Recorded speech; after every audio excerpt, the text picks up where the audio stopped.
क्या विचार था इस बात को बताते हुए उन्होंने परमाणु ही एक अनित्य परमाणु ही सत हैं, इनके अलावा कुछ भी सत नहीं है, ऐसा हमने कल पढ़ा है। अब बौद्धों की चर्चा हो रही है नैयायिकों से, तो नैयायिकों का पूर्व पक्ष आपको थोड़ा सा पता होना चाहिए, तो अपने आप जो बौद्धों का उत्तर पक्ष है वो आपको थोड़ा समझने में आसानी होगी। तो देखिए, जैसा कि कल आपको बताया था, नैयायिकों के पूर्व पक्ष के अंतर्गत कुछ बातें बड़ी ही ज़बरदस्त कही गई हैं। अब देखिए, यहाँ आप देख सकते हैं कि नैयायिकों ने एक संबंध को स्वीकार किया है, जिस संबंध का नाम है अवयव अवयवी। अपने दिमाग में एक छोटा सा इमेजिनेशन करने की कोशिश कीजिए। मैं आपको दो सिचुएशंस दे रहा हूँ, उनमें आप अवयव अवयवी संबंध को समझने की कोशिश कीजिएगा। सबसे पहले क्या होता है, जैसे आत्मा और आत्मा में रहने वाले अनंत गुण, ठीक है, तो गुणों को क्या कहेंगे हम? अवयव। और उन गुणों के समूह वाला जो द्रव्य है उसे क्या कहेंगे? अवयवी। ये एक तरीके का संबंध हुआ। दूसरा इमेजिन कीजिए आप, एक बड़ा ही दूर प्रदेश में घना जंगल है। उस जंगल में इतने सारे पेड़ हैं, पेड़ हैं, पेड़ हैं, भरे पड़े हैं पेड़ पेड़। अब वो जितने भी पेड़ हैं उनसे कौन बन रहा है? जंगल। तो पेड़ सारे के सारे क्या क्या कहलाएंगे? अवयव। और उन पेड़ों के समूह वाला जो एक जंगल है वो क्या कहलाएगा? अवयवी। अब आप इस बात का चिंतन करने की कोशिश कीजिए, अवयवी से अवयव भिन्न होते हैं या अभिन्न होते हैं? आप तो स्यादवादी हो, कह दोगे भाई दोनों बातें सत्य हैं, लेकिन थोड़ा सोचने की कोशिश कीजिए। यदि मैं आत्मा के गुणों को हटा दूं, ज्ञान दर्शन सुख वीर्य सबको हटा दूं, तो क्या आत्मा का अस्तित्व होगा? इसका मतलब आत्मा के गुणों से ही आत्मा का अस्तित्व है। इसका मतलब आत्मा नाम की कोई चीज नहीं होती। फिर से, आत्मा आप कह रहे हो कोई चीज है, उस चीज के अंदर अनंत गुण होते हैं। अब यदि मैं वो अनंत गुणों को आत्मा में से हटा दूं तो आप कहोगे आत्मा बचेगी। अब यदि आपने कहा था कि अनंत गुण ही आत्मा थे, तो अब अनंत गुण चले गए, तो आत्मा बचा कि नहीं बचा, प्रश्न ये है। तो आत्मा नहीं बचेगा, क्योंकि अनंत गुण ही नहीं है, तो आत्मा भी नहीं होगा। ऐसा नहीं है। क्योंकि क्योंकि आप यदि ऐसा स्वीकार करोगे तो अवयव का ही अस्तित्व सिद्ध हुआ, अवयवी का अस्तित्व सिद्ध नहीं हुआ। तो जो कल अपन ने कारिका पढ़ी थी ना, जिस कारिका में उन्होंने कहा था ये जो आत्मा है, मतलब ये जो अवयवी है, ये जो पूरा खाका है, ये खाका बुद्धि में ही होगा, वास्तविक रूप से नहीं हो सकता। याद आ रहा है कुछ? बौद्धों ने ये बात कही थी। क्या कहा था? कि यदि आपने विशेषों को ही सत माना है और विशेषों का जो समूह है वो पाया ही नहीं जाता है, अब विशेषों का समूह नहीं पाया जाता है तो सामान्य सिर्फ बुद्धि गोचर होता है, वास्तविक सत नहीं है। आई याद? कुछ आ रही है, नहीं आ रही है? पेज नंबर 253 सबसे नीचे, सामान्यम बुद्धि अभेदतः। तो जो सामान्य है वो सिर्फ बुद्धि का अभेद है, वास्तविक कोई पदार्थ नहीं है। क्यों? क्योंकि वास्तविक पदार्थ तो यहाँ वो नहीं कह रहे हैं, उससे पहले कह रहे थे, वास्तविक पदार्थ तो विशेषाः एव तत्वम, विशेष ही तत्व हैं, विशेषों का कोई सामान्य नाम से तत्व नहीं है, वो तो केवल काल्पनिक है, आपने बुद्धि से बनाया है, वास्तविक नहीं है। जैसे हाँ, भारत देश बहुत सारी अलग अलग जातियों से बना हुआ एक देश है, ठीक है। अब बहुत सारी जातियां मतलब हिंदू भी हैं, मुस्लिम भी हैं, ईसाई भी हैं, जैन भी हैं, सिख भी हैं, बौद्ध भी हैं, पारसी भी हैं, बहुत सारे लोग भारत देश में रहते हैं। अब क्या भारत देश इन सब से भिन्न कोई संज्ञा है?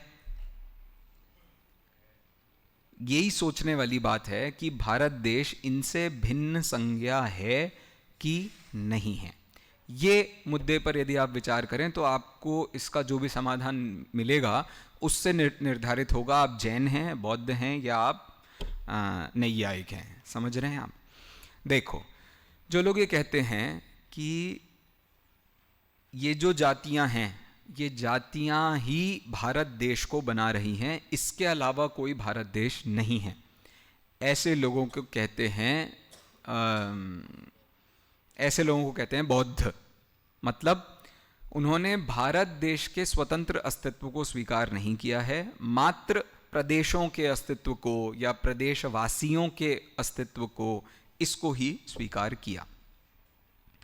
अब एक बात बताओ, यदि प्रदेश भारत होता तो मध्य प्रदेश ही भारत होता, बाकी के प्रदेश तो भारत होते नहीं। देखो, हमने मध्य प्रदेश भारत में है ऐसा माना, उत्तर प्रदेश भारत में है। अब ये सारे के सारे प्रदेशों को आप कह रहे हो, इन प्रदेशों के समूह को ही हम भारत कह रहे हैं। तो अब आपने प्रदेशों को तो भारत कहा नहीं है, प्रदेशों के समूह को भारत कहा है। तो इन दोनों बातों का अंतर अपने अपने अस्तित्व के साथ होगा कि नहीं होगा? होना चाहिए, क्योंकि बिना इसके उस भारत संज्ञा का वो संज्ञा नाम पढ़ना पॉसिबल नहीं है।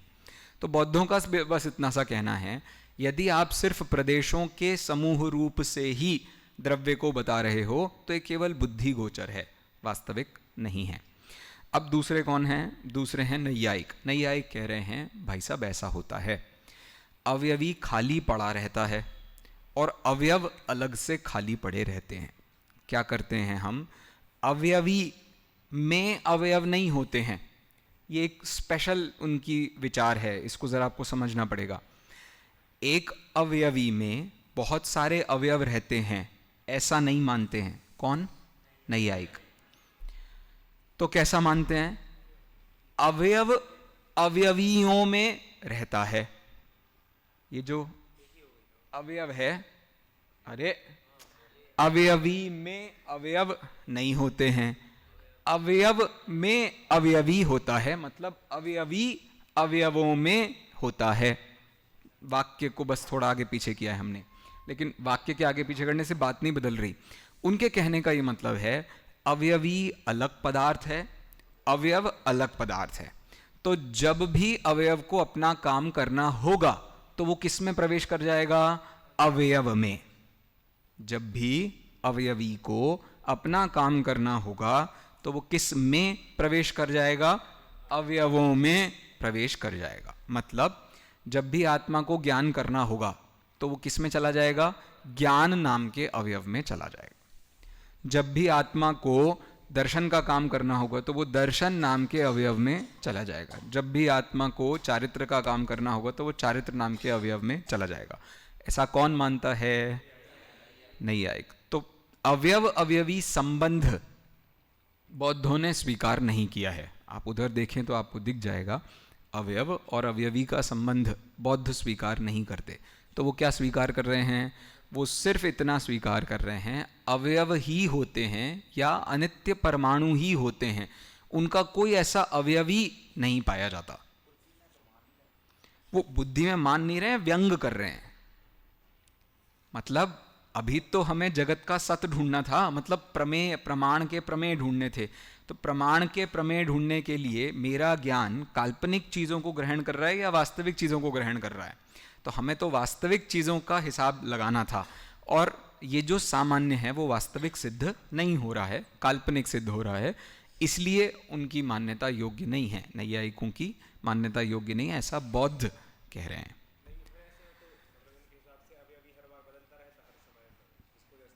अब ये सारा तुम चिंता मत करो, बौद्धों का ये आज हमारा एजेंडा ही ये है कि अवयव और अवयवी का क्या संबंध है वो नैयायिकों के मुंह से सुनेंगे हम, और अवयव और अवयवी में कोई संबंध सिद्ध नहीं होता है ये हम बौद्धों के मुंह से सुनने वाले हैं। तो आज का ये जो मुख्य बनाया है इसमें इतना ही हमें चर्चा करनी है। इसमें दो मुद्दे हैं, दो तरीके से इस बात का खंडन होता है। सबसे पहला तो उसको कहते हैं क्या था वो? वीवीबी। पहला कौन सा है? और आराम से। वृत्ति नहीं, बस हो गया।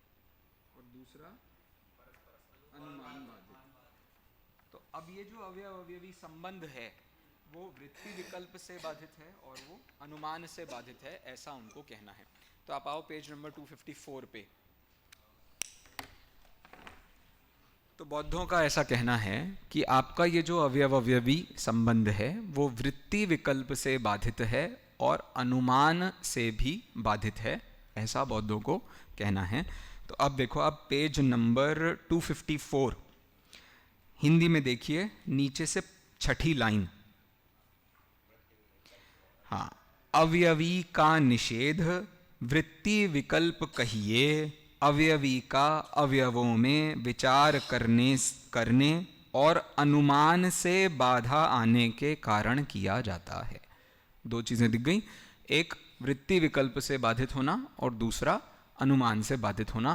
तो अब इसके संबंध में वो चर्चा करने वाले हैं। चलो, तो अब शुरू करते हैं हम वृत्ति विकल्प से बाधित होना, उसकी चर्चा प्रारंभ करते हैं। ठीक है, देखिए कल इसी के ऊपर तक हमने पढ़ लिया था, याद है सबको वो?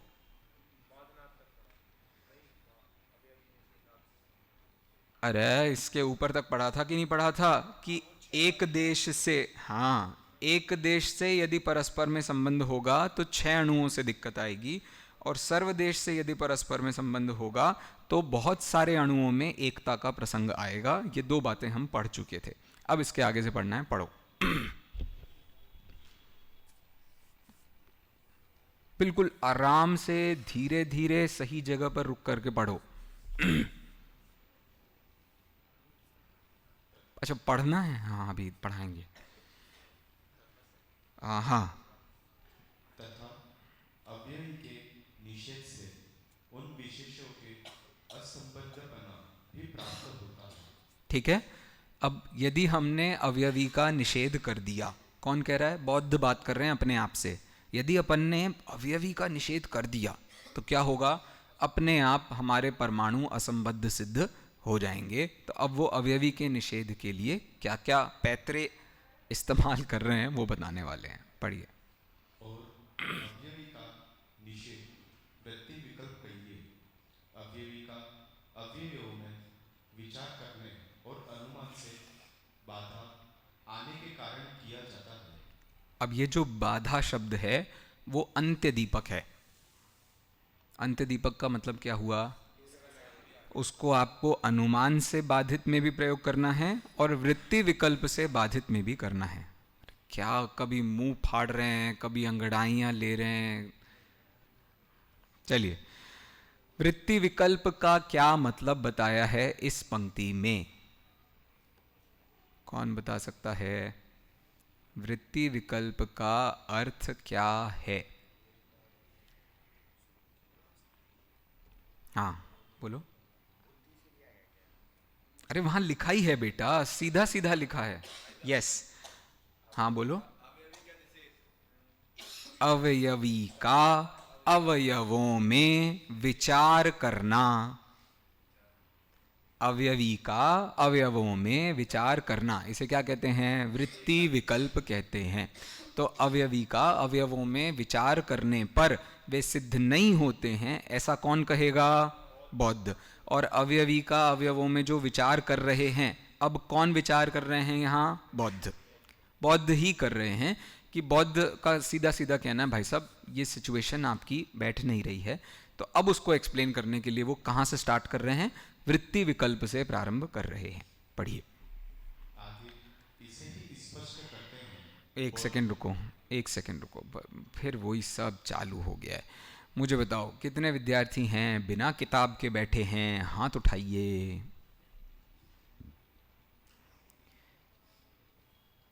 कितने विद्यार्थी हैं जो फोन भी नहीं लाए हैं? गाली सुनने की।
चलिए भाई, किताब में पंक्ति बाय पंक्ति आपको, आपकी किताब कहाँ है भाई साहब, और आपकी किताब कहाँ है? अच्छा, ठीक है। पंक्ति बाय पंक्ति किताब में देखना है, बिल्कुल इधर उधर विकल्प नहीं चाहिए। बहुत कठिन विषय है भाई साहब, आप बिल्कुल बच्चों का खेल मत खेलिए। धन्यवाद, जल्दी। और अटेंडेंस अब मुझे दे दो, मैं लगाऊंगा अटेंडेंस अब। चलिए पढ़ो बेटा ये लाइन फिर से। आगे इसे भी स्पष्ट करते हैं, बौद्ध नैयायिकों से कहते हैं कि अवयव अवयव में रहते हैं, ऐसा तो आप लोगों ने माना नहीं है। अब देखिए, जैसा कि मैंने आपको पहले ही कहा था कि अवयवी में अवयव होते हैं, ऐसा किसने नहीं माना? नैयायिकों ने ऐसा माना नहीं है। अब यदि माना ही नहीं है तो फिर उसके संबंध में चर्चा नहीं की जा सकती थी। ये बड़ा सेफ साइड तरीका था। लेकिन देखो, आप एक अवयवी मानते, मतलब एक आत्मा नाम का द्रव्य मानते और उसके अंदर गुण मानते, तो बात कुछ समझ में आती। जैसे प्रवचन सार में आचार्य ने 89 गाथा के आसपास उन्होंने द्रव्य सत, गुण सत, पर्याय सत तीनों को अलग अलग सत माना है। ऐसा नहीं किया उन्होंने भैया गुण जिसमें होते हैं उसी को द्रव्य कहते हैं, बल्कि परिभाषा जब गुणों की बनानी थी तो ऐसा नहीं बताया कि जिसके समूह से द्रव्य बनता है। उन्हें परिभाषा यह बनाई जिसके आश्रय से गुण रहते हैं। मुद्दा समझ में आ रहा है आपको? द्रव्याश्रया निर्गुणा गुणाहा परिभाषा बनाई है। ये नहीं कहा है जिससे द्रव्य बनते हैं। क्यों? मिल गई किताब? जल्दी, कोई इन सब बातों में बेटा कुछ नहीं रखा है। चलो तुम बैठो, शांति से अपनी किताब में ध्यान दो, दुनिया की चर्चा चिंता मत करो। है किताब? और हम मर गए।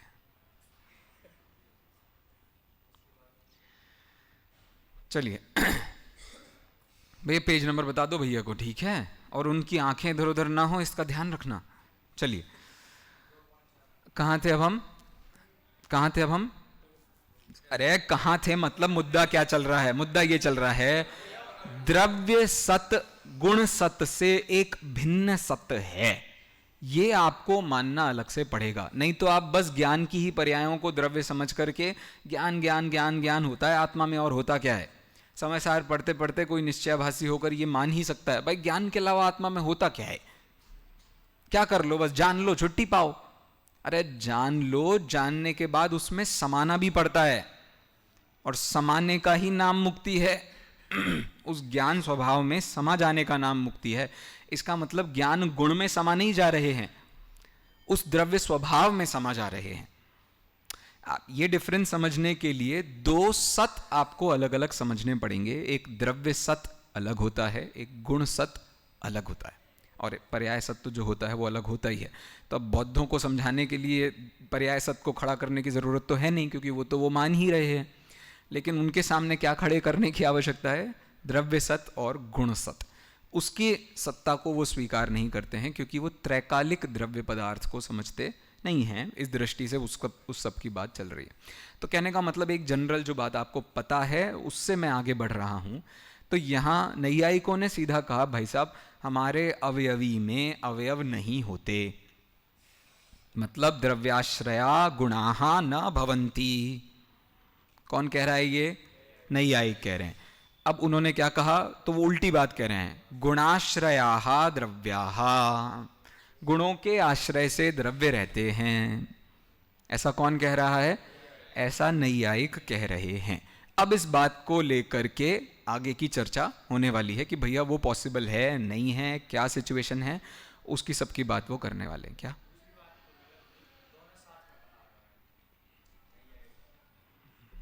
आप समझते क्यों नहीं हो?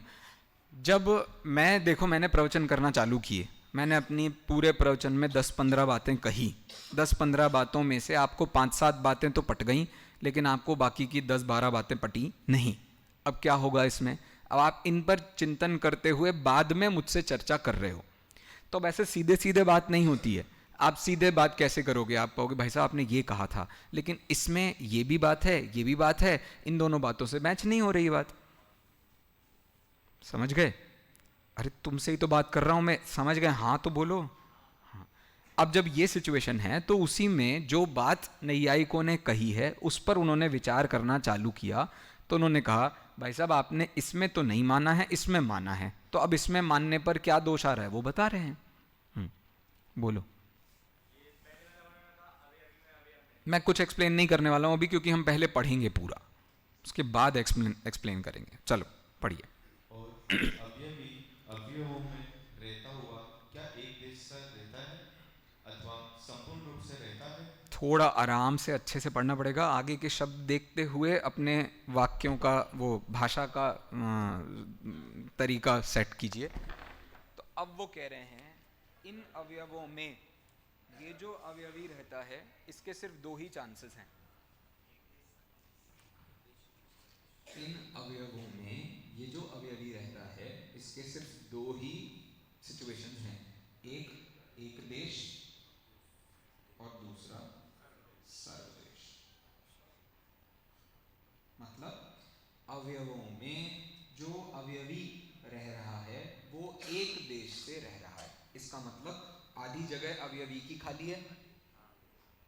अरे समझ आ रही है? अरे अवयवी में अवयवों में अवयवी रह रहा है, अवयवों में अवयवी रह रहा है, तो अवयवी उसमें घुस गया तो आधा अवयवी खाली हुआ ना। अब अरे अवयव जितना था उतने में तो अवयवी पूरा घुस गया, बाकी का अवयवी का हिस्सा खाली हुआ कि नहीं हुआ? हाँ, एक देश से घुसा। छोड़ो, ये जितने अवयव हैं, अवयव में अवयवी आया है। अवयव सपोज ये ज्ञान नाम का अवयव था, इसमें आत्मा नाम का अवयवी आया है। यदि एक देश से आया है तो अब ये अवयवी खाली है। इतनी सी बात नहीं समझ में आ रही थी? ये अवयवी खाली है। और यदि सर्वदेश से है इसका मतलब इसमें ये पूरा घुस गया है, मतलब ये यदि ज्ञान है तो ये ही आत्मा है, ये सर्वदेश से जाना हुआ। अब समझ में आई बात? तो इन दोनों के संबंध में आचार्य क्या कह रहे हैं वो समझो।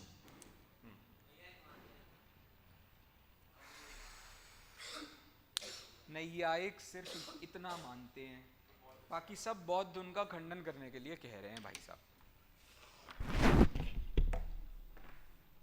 एक देश से रहने पर उसके दूसरे भी अवयव होने का प्रसंग आता है। अब यदि एक देश से अवयवी अवयव में रह रहा है तो बाकी का अवयवी का हिस्सा खाली है, इसका मतलब अगले अवयव के लिए भी उसमें जगह, इसका मतलब उसके अगले अवयव के लिए भी जगह, इसका मतलब वो जगह हमेशा खाली रहेगी कि नहीं रहेगी? इस खाली रहती जगह को क्या कहते हैं? अनवस्था। अनवस्था का मतलब आपको पता है? अनवस्था का मतलब ये होता है एक चीज प्रोग्रेसिव रूप से दूसरे पर डिपेंडेंट होती चली जाती है। तो अब वो एक देश पना, एक देश खाली पना अवयवी में हमेशा बना रहेगा। तो अब फिर वो अवयवी पूरी तरीके से काम कैसे करेगा जब वो सिर्फ आधा खाली है? तो आधा आधा काम करेगा, आधा आधा काम नहीं करेगा, ऐसा हो सकता है क्या? ऐसा वो कह रहे हैं। पढ़ो पढ़ो पढ़ो। उन दूसरे अवयवियों में भी अन्य एक देश से अवयवी व्यक्ति मानने पर अनवस्था दोष प्राप्त होता है। ऐसे पढ़ते हैं क्या? देखो, अब एक देश वाली बात है, ठीक है? देखिए, एक देश से रहने पर उसके दूसरे भी अवयव होने का प्रसंग आता है, अवयवी के दूसरे भी अवयव होने का प्रसंग आता है। उन दूसरे अवयवों में भी अन्य एक देश से अवयवी की वृत्ति मानने पर अनवस्था दोष आता है। मतलब आपने अभी तक अनवस्था दोष सुना है वस्तुगत, ये अनवस्था दोष है अपेक्षागत। मतलब जैसे अनवस्था क्या होती है? अनवस्था का मतलब होता है एक चीज दूसरे पर डिपेंडेंट है, दूसरी तीसरे पर डिपेंडेंट है, तीसरी चौथे पर डिपेंडेंट है, इसको कहते हैं अनवस्था। मतलब डिपेंडेंसी हमेशा बने रहना, इसका नाम है अनवस्था। जैसे मैंने पूछा भाई साहब ट्रेन कहाँ जा रही है, तो ये भाई साहब को पता नहीं है, तो ये इससे पूछ रहे हैं ट्रेन कहाँ जा रही है, तो ये व्यक्ति इससे पूछ रहा है ट्रेन कहाँ जा रही है, ये व्यक्ति किसी को ही नहीं पता है कि ट्रेन कहाँ जा रही है, इसे क्या कहते हैं? अनवस्था। ठीक है। अब मुझ में मतलब मैं एक अवयवी हूं और मैं अपने अवयव में एक देश से हूं। ठीक है। तो ये भाई साहब भी मेरे एक देश में आ सकते हैं, ये भाई साहब भी मेरे एक देश में आ सकते हैं। अब यदि सब एक देश में ही आ रहे हैं तो मेरा एक देश हमेशा खाली रहेगा कि नहीं रहेगा? तो एक देश से अनवस्था आ गई, मतलब ये अवस्थागत अनवस्था है। एक अवयव में अवयवी का एक देश से होना, दूसरे अवयव में अवयवी का एक देश से होना, तीसरे अवयव में अवयवी का एक देश से होना, तो वो एक देश पने की अनवस्था है। यहां एक देश खाली, इसके कारण भी एक देश खाली, इसके कारण भी एक देश खाली, इसके कारण भी एक देश खाली, ये सब जगह एक देश खाली हो जाना, इसे कहेंगे हम एक देश से अनवस्था आना। ठीक है।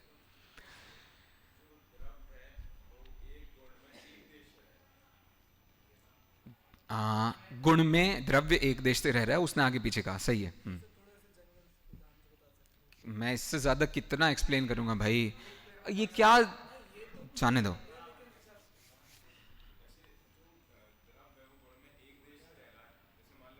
एक दूसरे से बातें आपको नहीं करना है और कोशिश करना है कि आपको बोलने की इच्छा हो तो चुप रहें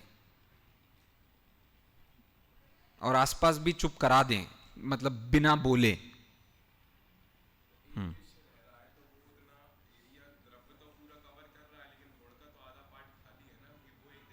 मतलब तुम्हें यही बात समझ में नहीं आई थी? कोई बात नहीं, आप अपनी कक्षा में किसी और विद्यार्थी से चर्चा कर लेना। मुद्दा इतना सा है, अवयवों में अवयवी एक देश से रह रहा है। अवयवों में कोई एक अवयव पकड़ा हमने, उसमें अवयवी एक देश से रह रहा है, मतलब अवयवी उसके सिर्फ एक देश में रह रहा है। तो हमने एक अवयव पकड़ा है, उस अवयवी में अवयव को घुसाया है। अब वो अवयवी बड़ा होने के कारण उसमें आधा ही गया है, क्योंकि वो एक देश की प्रवृत्ति थी। अब जो एक देश की प्रवृत्ति थी, उस एक देश की प्रवृत्ति में दूसरा अवयव आने की जगह है, तो दूसरा अवयव उसमें आ जाएगा। दूसरा अवयव यदि आया तो बात तो अभी भी एक देश की ही चल रही थी, तो दूसरा अवयव अवयव आएगा तब भी एक देश खाली रहेगा कि नहीं? क्योंकि वो भी एक देश से ही आया है।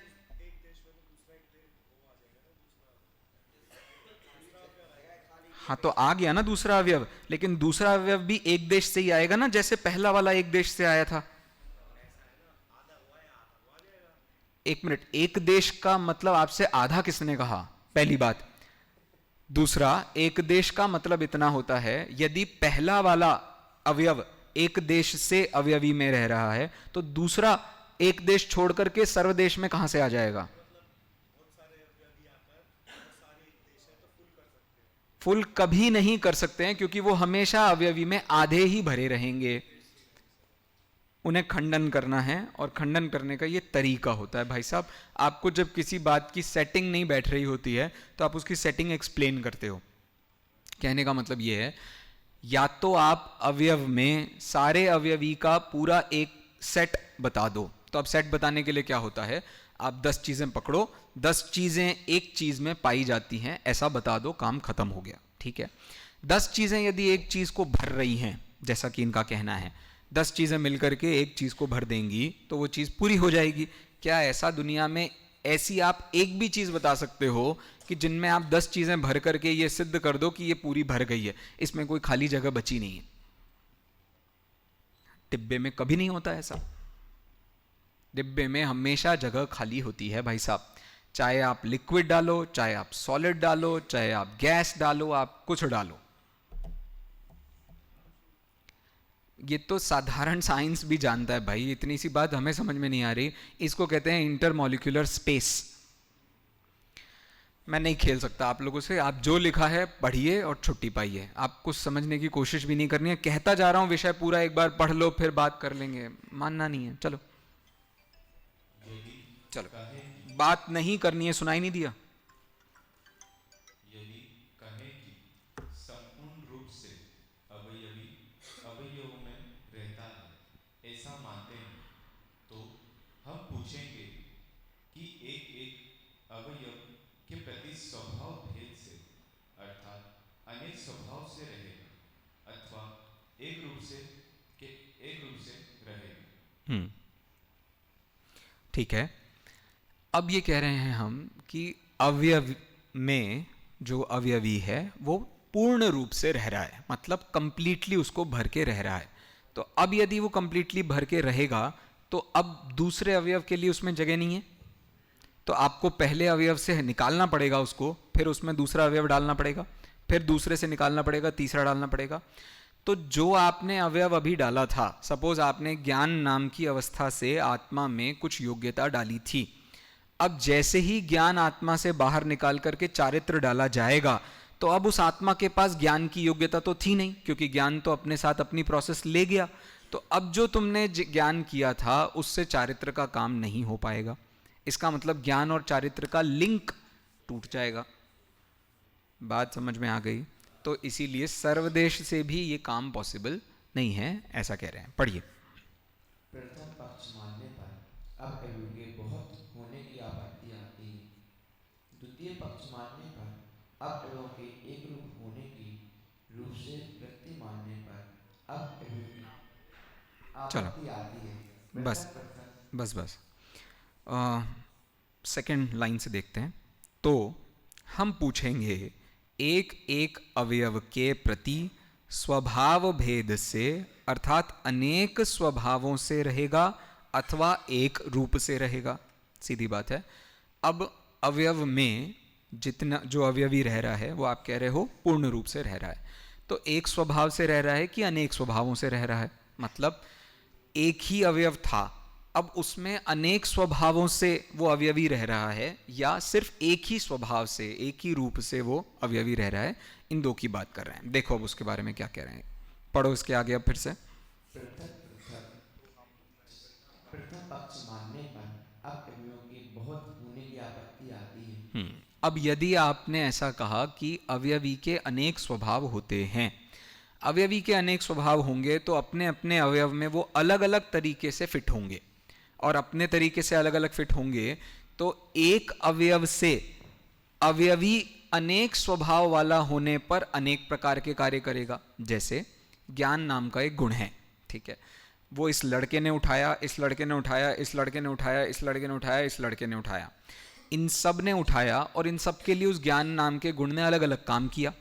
जैसे इस एक पदार्थ को देखना था, इस एक पदार्थ को जब इसने देखा तो ये एक दूसरे ऑर्थोगोनल व्यू से देख रहा है, तो इसको ये वाला जो हिस्सा है वो सकरा नजर आएगा और ये वाला हिस्सा मोटा नजर आएगा। ये देखेगा तो इसको ये वाला हिस्सा और बड़ा नजर आएगा, ये वाला हिस्सा छोटा नजर आएगा। ये देखेगा तो इसको, ये जो देखेगा वो उसको ये वाला हिस्सा बिल्कुल पर्याप्त बड़ा चौड़ा नजर आएगा। अब सबको ज्ञान में अलग अलग योग्यताएं आ गई कि नहीं आ गई? तो एक ही गुण से अब अवयवी कितने हो गए?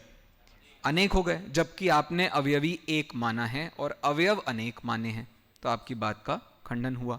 चलो अब दूसरा वाला पक्ष पढ़ो। द्वितीय पक्ष मानने पर अब अवयवों के एक रूप होने की आपत्ति आती है।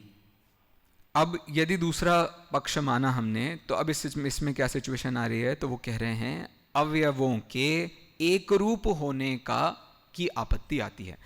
अब आप कह रहे हो इसका एक ही स्वभाव है, अवयवी का एक ही स्वभाव है। अब एक स्वभाव होने पर जब इस अवयव का वो दर्शन करेंगे, इस अवयव का स्वरूप समझेंगे, तो क्या सिचुएशन आ जाएगी कि सबको बराबर ज्ञान होगा। इसे भी उतना ही ज्ञान होगा कि जितना इन्हें होगा, कि जितना इन्हें होगा, कि जितना इन्हें होगा। ऐसी सिचुएशन में जो दुनिया में हमें एक अवयव में भिन्नता देखने को मिलती है वो सिद्ध नहीं होगी। इसका मतलब सब एक जैसे हो जाएंगे। इसको बोलते हैं रोबोट। रोबोट कह लो या ऑटोमेटिक सिस्टम कह लो आप। मतलब जो प्रॉब्लम एक जगह आई है वही प्रॉब्लम सब जगह आएगी। तो अब वो जैसे हम एक गेम नहीं खेलते हैं स्टैचू वाला, स्टैचू कर दिया मैंने आपको। अब स्टैचू करने के बाद आप जितनी देर तक स्टैचू रहोगे, उसके बाद क्या होगा? जैसे मैं कहूँगा भाई स्टैचू ओवर, तो ओवर होने पर फिर तुम कोई क्रिया करोगे, मैं फिर कहूँगा स्टैचू। तो अब ये आश्रित हो जाएंगे सारे के सारे अवयवी उस अवयव के। उस अवयव ने तुम्हें बुद्धि दी तो तुम्हें बुद्धि आ जाएगी, उस अवयव ने बुद्धि छीन ली तो तुम्हारी बुद्धि छीन जाएगी। कब? जब एक रूप होंगे तो। ठीक है, ये दूसरा पक्ष था। अब पढ़ो आगे। पृथक पृथक एक एक अवयव की प्रत्येक अवयवी के संपूर्ण रूप से वृत्ति मानने पर अवयवियों के बहुत होने की आपत्ति आती है। अब एक अवयव था, एक अवयव में संपूर्ण रूप से एक अवयवी आया, तो अब दूसरे अवयव में जब अवयवी डाला जाएगा तो अवयवी बदल जाएगा कि नहीं बदल जाएगा? क्योंकि अभी वो ज्ञान गुण के रूप में काम कर रहा था, अब हमने उसमें चारित्र गुण को प्रधान कर दिया है तो वो चारित्र गुण की तरह प्रधान हो जाएगा। उसमें वीर्य गुण प्रधान कर दिया तो वीर्य गुण की तरह काम करने लगेगा। इसका मतलब आत्मा भी इन तीन से अलग अलग बट गया। मतलब ज्ञानी अलग हो गया, चारित्री अलग हो गया, वीर्यवान अलग हो गया। समझ गए? तो अवयवी अनेक हो गए कि नहीं हो गए? हो गए। तो इससे भी अवयवियों के अनेक होने का प्रसंग आएगा, जबकि आपने मतलब नैयायिकों ने अवयवी एक ही माना है। चलो। इस प्रकार वृत्ति विकल्प से अवयवी के मानने में बाधा आती है। तो इससे ये जो अवयव अवयवी का वृत्ति विकल्प था, मतलब जितने कॉम्बिनेशंस बन सकते थे वो सारे के सारे कॉम्बिनेशंस नहीं बन रहे हैं, अतः सिद्ध हुआ कि अवयव अवयवी में नहीं होता है। बोलिए।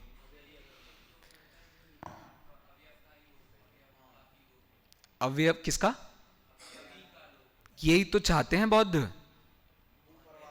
पहले ही बात कही थी ना, अवयवी का निषेध करने पर अवयव स्वतंत्र होंगे, परस्पर संबद्ध नहीं होंगे। तो उन्हें ये जो बात सिद्ध करनी थी, विशेषाः परस्पर असंबद्धाः एव, ये बात सिद्ध हो गई। चलो, किसी को तो सिद्ध हुई, मतलब निगमन से। हाँ, अरे सर्व रूप से रहा मतलब एक अवयव है, उसमें अवयवी पूरा चला गया तो वो एक स्वभावी हो गया।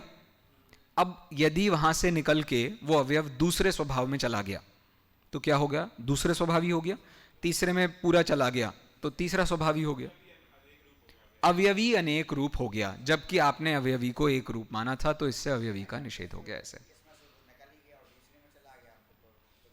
मान लिया मैंने, तो पहली बार में उसका स्वभाव क्या था, दूसरे समय में उसका स्वभाव क्या है, चारित्र वाला, तो बदल गया ना हिसाब। नहीं, अवयवी एक बचा, आपके हिसाब से अवयवी एक बचा, लेकिन कार्य तो दो किए उसने, तो फिर एक कैसे रहा? इसके लिए आपको यह मानना पड़ेगा एक अवयवी में अनेक अवयव होते हैं, जो आपने पहले ही नहीं माना था। समझे? तो जितने कॉम्बिनेशन बन सकते थे वो सारे के सारे खंडित हो रहे हैं, ऐसा बौद्धों का कहना है। इसीलिए उन्होंने ऊपर एक बात कही थी, विचार्यमाणस्य अयोगात, मतलब आप जितना ही विचार कर लो ये बात सिद्ध नहीं होती। तो विचार करने पर जो जो भी ऑप्शंस बन सकते थे उन्होंने ऑप्शंस रखे और वो पॉसिबल नहीं है। ठीक है, देखो, जैसे आपको डिसाइड करना था कि सुबह बिस्तर पर लेटे लेटे कि हमें कक्षा में आना है, उसके लिए हम क्या करते हैं, हम 2-4 कॉम्बिनेशन करते हैं। भैया ने कहा था 6 दिन में से कोई 2 दिन नहीं आ सकते हैं, आज छुट्टी मार सकते हैं। फिर आप सोचो, अरे कल रात बहुत देर हो गई थी, रात को 1:30-2 बजे आए थे, फिर सोना था, फिर काम थे, तो कोई बात नहीं, एक दिन तो क्या है, एक आध दिन भैया डांट लेंगे तो बाद में भोजनशाला में मिलेंगे, चुपचाप चले जाएंगे, नहीं तो देख लेंगे, कुछ पूछ लेंगे, कह देंगे आओ भैया कल से। बहुत सारे ऑप्शंस होते हैं। ये जो ऑप्शंस आप बना रहे हो, इन सब ऑप्शंस में से हम ये सिद्ध करने की कोशिश करते हैं कि वो चीज पॉसिबल है कि नहीं है। समझ रहे हो? तो अब बौद्धों ने ये ऑप्शंस बना करके अवयवी की असिद्धि की है। ऐसे ही नैयायिक भी कोई ऑप्शंस बना करके अवयव की असिद्धि कर देते, तो सब अपने अपने हिसाब से ऐसे ऑप्शंस बनाते रहते हैं। तो एक ने एक ऑप्शन बना करके रखा है, दूसरे का समय आएगा तो वो अपने बताएगा। तो अभी चूंकि हम बौद्धों का पूर्व पक्ष पढ़ रहे हैं तो वो नैयायिकों का खंडन करते हुए अपनी बात कह रहे हैं। ठीक है, दूसरा अनुमान से बाधित कैसा होता है वो भी एक बार पढ़ लो, फिर अपन चर्चा कर लेंगे। बोलो।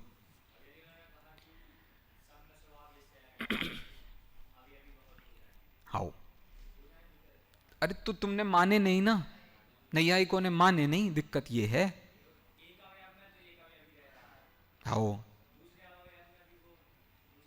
हाउ? तो वही तो बात है ना, तुम्हें उतने अवयवी मानने थे ना, तुमने उतने अवयवी माने क्यों नहीं?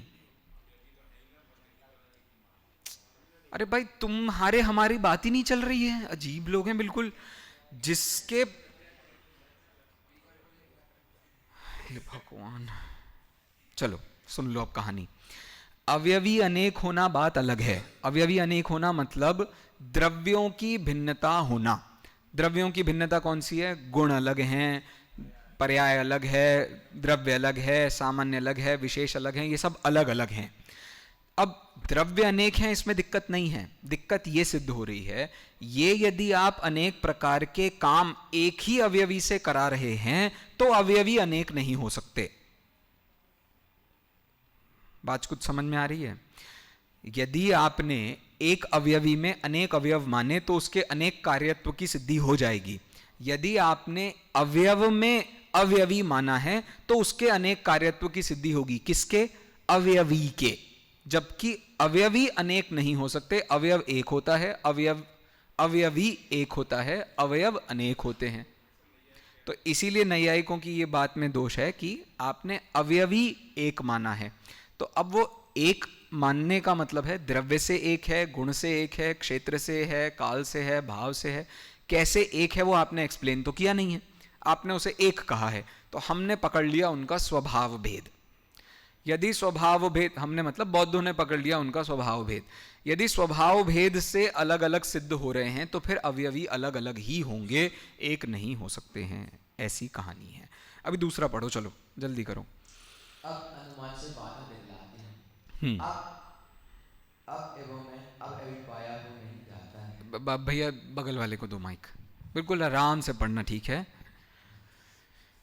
अब अनुमान से बाधा दिखलाते हैं, अवयवों में अवयवी पाया ही नहीं जाता है, क्योंकि देखने योग्य होने पर भी वह उपलब्ध नहीं है।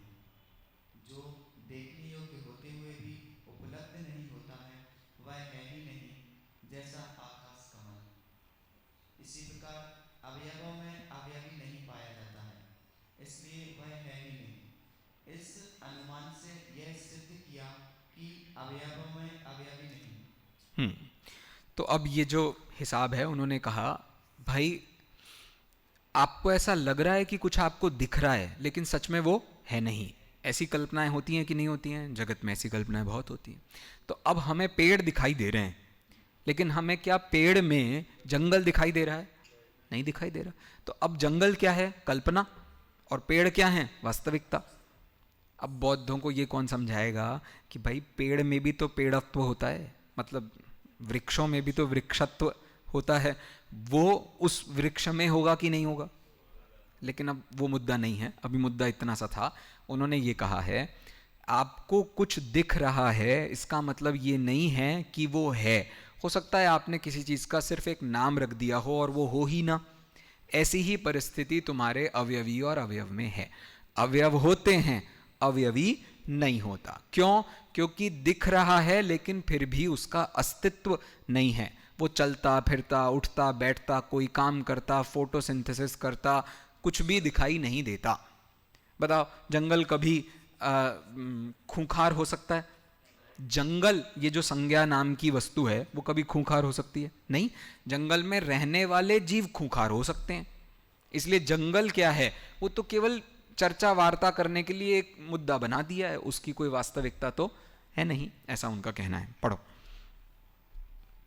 अब दूसरे अनुमान से यह सिद्ध करते हैं कि अवयवों से अवयवी का भेद भी नहीं है, यथा अवयवों से अवयवी भिन्न पदार्थ भी नहीं है, क्योंकि अवयवों के ग्रहण ना होने पर यह अवयवी है ऐसी बुद्धि नहीं उत्पन्न होती। तो अब वो कह रहे हैं ये जो अवयव अवयवी जिसकी आप बात कर रहे हो, यदि इसे स्वीकार करना ही है तो हम ऐसा मान सकते हैं कि इनमें अभेद होता है। जितने अवयव उतने अवयवी। समझे?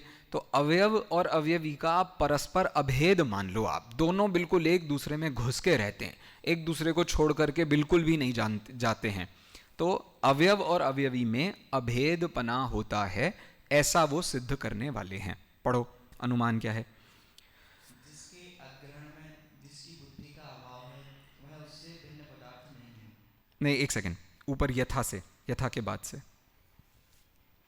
यथा अवयवों से अवयवी भिन्न पदार्थ भी नहीं है, क्योंकि अवयवों के ग्रहण ना होने पर यह अवयवी है ऐसी बुद्धि नहीं उत्पन्न होती है। जैसे हमने कहा था कि ये सब अलग अलग चीज़ें हैं। अब ये अलग अलग चीज़ों में एक पने की हमको जो अनुभूति हो रही है वो केवल बुद्धि में हो रही है।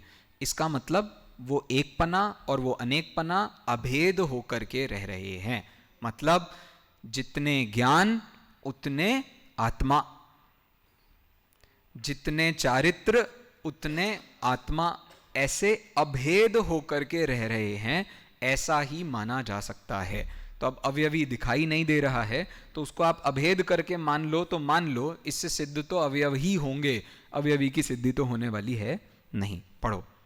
जिसके अग्रहण में जिसकी बुद्धि का अभाव है वह उससे भिन्न पदार्थ नहीं है।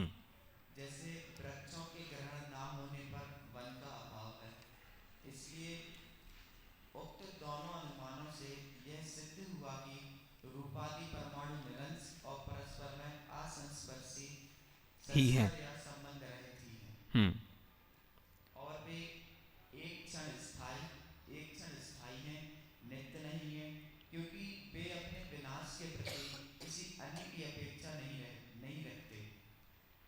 इसका अनुमान प्रयोग इस प्रकार है। सर्व पदार्थ क्षणिक हैं, क्योंकि वे अपने विनाशशील स्वभाव के प्रति अन्य की अपेक्षा से रहित हैं। जो जिस भाव के प्रति अन्य कारण की अपेक्षा से रहित हैं वह तत्स्वभाव नियत है। जैसे तंतु संयोग लक्षण वाली अंतिम कारण सामग्री अपने पटरूप कार्य की उत्पत्ति में किसी अन्य की अपेक्षा नहीं रखती है। अब जैसे आप कहो आपने पेड़ लिया, ठीक, पेड़ में कपास उगा और कपास आने पर आपने क्या किया, उसका धागा बनाया। अब एक धागा, दो धागा, तीन धागा, चार धागा, आपने सबको इकट्ठा किया। इकट्ठा करने के बाद में क्या हुआ, आपने उन सब का एक अरेंजमेंट कर लिया। अरेंजमेंट करने पर आपका क्या तैयार हो गया, एक कपड़ा तैयार हो गया। तो कपड़ा तैयार होने के जस्ट एक समय पहले क्या अवस्था थी, बिल्कुल तैयारी हो गए थे, मतलब तंतु सारे अरेंज हो गए थे, सब बातें आपने सेट कर ली थी। अब बस आपको कंप्रेसर में से आपने निकाला। तो जैसे ही आपने कंप्रेसर में डाल करके अंतिम समय पे कपड़ा निकाला है, उस समय में और कपड़े में कोई अंतर है क्या? कोई अंतर नहीं है। तो बौद्धों का यही कहना है कि वस्तु में ये जो प्रति समय निरंश रूप अवस्था और प्रति समय परस्पर से असंबद्धता होती है, वो उसका वास्तविक स्वभाव है। स्वभाव होने से जैसे आपने ये अंतिम समय वाला पट पकड़ा था, उससे पट को बनाया था, ऐसे ही जगत के सारे पदार्थ हैं कि वो अपनी योग्यता से पैदा हुए और अपनी ही योग्यता से खत्म हो जाते हैं। उनमें कोई भी वास्तविक संबंध नहीं पाया जाता है। तो जहाँ स्वभाव होता है वो वस्तु के संबंध में अपेक्षा की कोई चर्चा नहीं होती है। अपेक्षा तो आपको वहाँ लगानी पड़ती है कि जहाँ स्वभाव न हो। ठीक है, तो परमाणु में असंबद्धता उन्होंने यहाँ सिद्ध कर दी है। अब नैयायिक आएंगे और नैयायिक किसको खड़ा करेंगे? कल बताया था, वो खड़ा करेंगे समवाय को। अब वो समवाय का खंडन बौद्ध कैसे करते हैं, उसे जानने के लिए 23 घंटे इंतजार कीजिए। ये पढ़ा ना, और ये पढ़ के आना एक बार, जल्दी नहीं